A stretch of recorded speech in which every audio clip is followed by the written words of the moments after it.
কুত্তার লাড্ডু। আরে গরম গরম লাড্ডু আছে, কুত্তার লাড্ডু আছে। কাকা কাকি কাকিমা জ্যাঠা জেঠি নিয়ে যান গরম গরম লাড্ডু। হেভি খেতে, বাম্পার খেতে। আরে নিয়ে যান। আরে নিয়ে যান কুত্তার লাড্ডু। একবার মুখে দিলি বুঝবেন এই লাড্ডুর টেস্ট কত।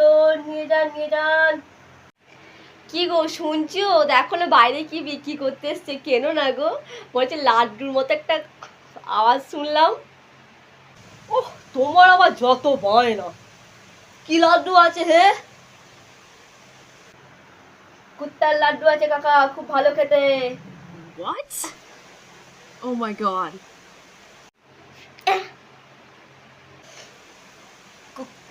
কুত্তার লাড্ডু মানে? আসলে অবাক হওয়ার কিছু নেই কাকা। ছোটবেলায় আমার মা আমার নাম রেখেছিল কুত্তা, কারণ আমি ছোটবেলায় কুকুরের ঘরে আমার জন্ম হয়েছিল, সেই জন্য আমার নাম কুত্তা। বুঝলে কাকা? ওই জন্য তোমার নাম কুত্তা? আরে নেবেন নাকি কাকা বলে দিন, আমার দেরি হয়ে যাচ্ছে। কুত্তার লাড্ডুর অনেক কাস্টমার, বুঝলেন কাকা? কুত্তার লাড্ডুর আবার অনেক কাস্টমার। নেবো না, যাও চলে যাও। আমি ভাবলাম কুত্তার লাড্ডু আমি খাবো। হ্যাঁ, কুত্তার লাড্ডু খাও আর ঘেউ ঘেউ করে ডাকো।